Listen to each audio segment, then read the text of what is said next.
Head kaasteelised, mitte pelgalt kongressi kuulajad, vaid ka kongressi tegijad, kongressi jälgijad voogedastuses ja kõik, kes nende mõtete pärast oma südant on valutanud ja ka kaasa tahavad töötada. Kui astusin täna hommikul siit kiriku torni alla, nägin ühel pool Viljandi vaimuliku laulupäeva teavitust. Täpselt samal ajal, mil me täna siin oleme laupäeval, kogunevad 2000 lauljat Viljandis. Ma olin eile sellel laulupäeval ja seal teavitati ka, kuidas Viljandi politsei pidi leidma 40 autobussile, mis koore ja inimesi kokku tõid, Viljandi linnas parkimise koha. Need kaks sündmust, meie elujõu kongress praegu siin ja eile ja täna Viljandis toimuv kirikupäev ja kiriklik laulupidu on nagu kaks tiiba, millelt me loodame, et need annavad Eesti elujõule ja mõttele uut lendu. Usuline alus, veendumused ja neile vastav eluviis aitasid meil saada rahvaks ja vaadata tulevikku. See kõik oli eile, millele tugineb suur osa meie tänase elu hüvedest ja positiivsusest. Järjest vähenev sündimus viimastel aastatel ei lase mööda vaadata küsimusest, mis on selle põhjused ja missugused on võimalikud mehhanismid uue tõusu poole liikumiseks. Usk eri vormides on omane kõikidele rahvastele nende ajaloolisest algusest peale ning sellel on ka tänapäeval jõudu ja energiat andev tähendus. Näiteks taastas Põhjasõja järgne sündimuse järsk tõus 18. sajandil rahvaarvu säilivuse nivooni, mis oli vajalik jätkamiseks ja andis ka perspektiivi. Maarahva kujunemisel Eesti rahvaks oli kaalukas roll pühendunud inimestel nagu Jansenil, Koidulal, Hurdal ja selle koguduse vaimulikul Villige Roodel ja teistel selle aja vaimu kandjatel, kes olid oma loomu poolest uskuvad kristlikud haritlased. Nende sõnad ja teod olid usutavad ning niisugustena oli neil mõju rahva hulkadele. Oluline on ühiskultuuri pale ning tollel ajal kujundas Eesti ühiskultuuri luterlik usk, mis toitis Eesti rahva moraali, toetas töökust ja rajas eeldused elujõu kasvule. Sammudes tänasesse eeldusel, et elujõu allikate otsimist võetakse tõsiselt ka täna, on rahva elujõu mõistele ühise aluse leidmisel palju abi meie põhiseadusest, vähemalt õiguslikus plaanis, aga see kohustab meid ka selleks, et ka tegudena, mitte lihtsalt, et see kirjas on, vaid et ka meie ühiskonna struktuurid, valitsus ja organid selle põhiseaduse täitmist tõsiselt võtavad. Põhiseadus kinnitab kõikumatus usus ja vankumatus tahtes kindlustada ja arendada riiki, mis on loodud Eesti rahva riikliku enesemääramise kustumatul õigusel ja välja kuulutatud 1918. aasta 24. veebruaril ja jätkab sellega, mis on rajatud vabadusele, õiglusele ja teistele väärtustele ja võtab kokku selle, mis peab tagama eesti rahvuse, keele ja kultuuri säilimise läbi aegade. Põhiseadus on orienteeritud rahvale nii riigi rajamisel, staatuse määramisel kui ka riigivõimu teostamisel. Rahvas ise seab oma riigile sihid ja rahvas ise sõnastab eesmärgid ning rahvas koos institutsioonidega, mis peavad teda teenima, on kohustatud seda eesmärki täitma. Aga mis on eesmärk? Eesmärk on tulevikuline kujund taotletavast, mille saavutamiseks ollakse valmis pingutama. Niisiis on eesmärk rahva püsimine, millega koos püsivad keel, kultuur ja riik ning ümberpöördult. Eesmärk sisaldab kategooriaid, mille sisu ja rakendus on eesmärgi saavutamiseks otsustavad. Need on 3 asja: idee, usk ja tahe. Eesmärgi kui kujundi tunnus on see, et tal on kõrge asend väärtuste süsteemis. Õnneks on ta seda ka praegu suure osa eestlaste silmis. Eesmärk paikneb mõtte, idee ja ideoloogia tasandil.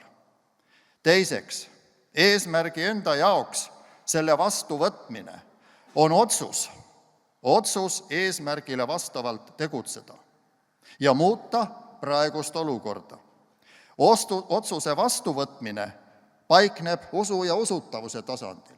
Kas meil on usku sellesse otsusesse, mille me vastu võtame ja mille taha me asume?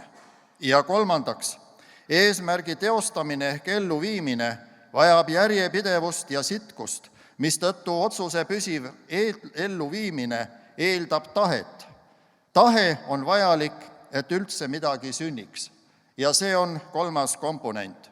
Kui rahva püsimine on põhiseaduse eesmärk ning kui vabadus ja õigus on tõesti alusväärtused, siis kaasneb väärtuste omaksvõtuga paratamatult vastutus ühiskonna ja riigi kõikidel tasanditel. Otsustav on aga subjektide käitumine, kelle vastutustunnet aitavad suunata eesmärgi teadlikkus ning usk ja tahe kui kesksed isikuomadused. Ilma isikuomadusteta murenevad alusväärtused, hajub eesmärgi fookus, nõrgeneb tahe ja jõud eesmärke saavutada. Statistika näitab praegu halbade harjumuste levimist nagu kõikvõimalikud sõltuvused, perekondade lagunemine ja koguni nende üldse mitte rajamine, sündimuse vähenemine, millede koostoime realiseerubki rahva elujõu vähenemises nii füüsilises kui vaimses plaanis. See on raske teema. Mida on siis vaja silmas pidada rahva elujõu nõrkuse teema avamisel ja selle tagasipööramisel kasvule? Esiteks, missugused on probleemid ja nende põhjused? Teiseks, kuidas neid põhjuseid kõrvaldada? Ja kolmandas, kuidas rahva psühhofüüsilist toonust hoida ja tugevdada ning tagada muutuste püsivus? Olen järgnevas 4 alalõigus püüdnud päris rangelt järgida professor Ülo Vooglaiu metoodikat ja esimesena on siis küsimus, mis on meil hästi ja kuidas seda head hoida, kaitsta ning tugevdada. Me kõik oleme võimelised oma elust vaatama ja leidma asju, milles hea ja toimiv asi lükatakse lihtsalt mingil järgmisel hetkel kõrvale, et tuleb teha kuidagi teisiti ja kõik eelnev töö jääb kuidagi kasutuks. Nii, praeguseks ajaks on hakanud hästi toimima riigi ja kirikute koostöös tehtav hingehoid, diakoonia, kaplaniteenistused jõustruktuurides, hooldusasutustes ning kasvatustöö nendes üldhariduskoolides, kus juba usundiõpetus toimib. Teiseks, kristlikud lasteaiad ja kristlikud koolid on end tõendanud turvaliste ja toetavate keskkondadena. Tung kirikukoolidesse, neid ei ole palju ja nad võitlevad majandusliku toimetuleku piiril, kuid tung kirikukoolidesse lastevanemate poolt ja osalt ka laste poolt, kes juba on suuremad ja oma tuttavatega saavad suhelda, aitavad kaasa stabiilse ja terve psüühikaga noorte kasvamisele. On näha, kuidas taas tärkab soov traditsioonilise perekonna ja lastega kodu järele ka kirikuga seni vähem seotud inimeste seas. Kristlikud lasteaiad ja koolid vajavad suuremat tuge omavalitsustelt ja riigilt.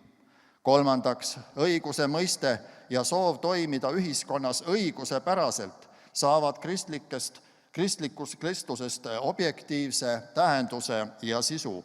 Koos sellega kasvab nõudlikkus õiguspärasuse järele kogu riiklikus elukorralduses.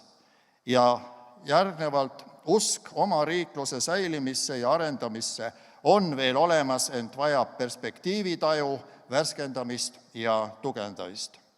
Mis on meil halvasti? Mis on selle põhjused, kuidas neid põhjuseid kõrvaldada? Usuliste põhimõtetega inimeste arvu väike hulk, sellega kaasneb ka osaliselt rahva elujõu vähenemine, kuna lisanduvad kahjustavad praktikad, nende hulgas ka hedonistlik ehk mõnulev enesekeskne eluviis. Tähelepanu on vaja suunata nii avalik-õigusliku meedia kui ka teiste kanalite tegevusele, et nende poolt edastatavad sõnumid ja programmid ei lammutaks moraali, eriti noorte ja laste osas, vaid toetaksid elukultuuri aateid kogu inimese elukaare ulatuses, sünnist kuni surmani. Et aru saada nendest oludest, lisame siia järgmise etapi. Terve ja tervislik arusaam abielust ning perekonnast on praegu lausa seadusandlikult degradeeritud. Aasta tagasi, juunis vist oli aasta tagasi, selle seadusega, millega pöörati loomulik abielu tagurpidi. See töötab ka inimeste tulevikule, perele, kasvule, elujõule negatiivselt. Sündimus väheneb ja selle tagajärjed võivad muutuda juba ohtlikuks. Võimalik on siiski leida näiteid tervest ja püsivast abielust ning tuua neid esile nii koolides noortele kui meedias kogu rahvale ja seda on vaja teha. Mõisteruumist välja tõrjutud tõeotsingud ning selle asendamine pelkade arvamustega vajavad politiseeritusest vabastamist ning asendamist teadus- ja väärtuspõhiste platvormidega. Mis meil praegu puudub, aga peaks olema? Kuidas seda saada, mis peaks olema? Puudub kõiki üldhariduskoole hõlmav usundiõpetus, mis tagab usundite sisu ja toime minimaalse mõistmise. Sellele saab õppija rajada ise oma edasised otsingud, mis võivad viia ka usuliste leidudeni. Puudub huvi ühtse väärtuskasvatuse järele, mille aluseks on kristlik eetika ning üheks siht suunaks rahvuslik kultuur ja püsima jäämise tahe. Vaja on nii huvi uut sütitamist, väärtuste järele, kui ka tahet neid väärtusi rakendada. On vaja ühishuvi kui loomingulise protsessi metodoloogiliste ja kontseptuaalsete aluste väljatöötamist ja selleks väljatöötamiseks vajaliku kaadri koondamist, koostööd ja teaduslik-tehnilise baasi rajamist. Ja neljandaks, mis meie elu tegelikkuses reaalsuses on, aga ei tohiks olla, nagu Ülo Vooglaid seda printsiipi on sõnastanud, kuidas sellest lahti saada. Levinud vastutöötamine elukultuurile, mida me näeme, mille üks tulem avaldub madalas sündimuses, sealhulgas elu lõpetamises enne sündi ehk abordis. Vaja on elukultuuri ja varasemate põlvkondade rõõmsa tavakultuuri teadlikku elavdamist. Teiseks, subjektiveeritud ja relativiseeritud tõekäsitlus. Tõeks pidamisi on hakatud vääralt nimetama tõdede paljususeks. Tegelikult on tõeks pidamiste puhul tegemist paljususega, sest igal inimesel, erineval inimesel võib olla ja ongi erinev arusaam, mida ta selleks peab, kuid sellest ei järeldu automaatselt, et tõdesid ka on palju. Sellist lühiühendust, mina arvan, ei tohiks loogikas teha. Ning see tõekspidamiste paljusus, mida on hakatud pidama, siis et tõdesid ongi palju ja millelgi ei ole enam pretensiooni sellele, mis võiks olla esimene, nõrgendab meie elu ja tervist. Ja nende juurde võin veel lisada lühidalt kokkuvõtte, mille olen saanud professor Tõnu Lehtsaarelt ja juba lahkunud arstilt Heino Noorelt, mismoodi uurimuste kohaselt usuline kristlik vaade mitte küll ei lahenda kõiki elu- ja pereraskusi, aga märgatavalt aitab neid leevendada, aitab koosolemise, koos toetamise tunnet tekkida ja sellega ka meie rahvaarvu kasvule kaasa. Aitäh!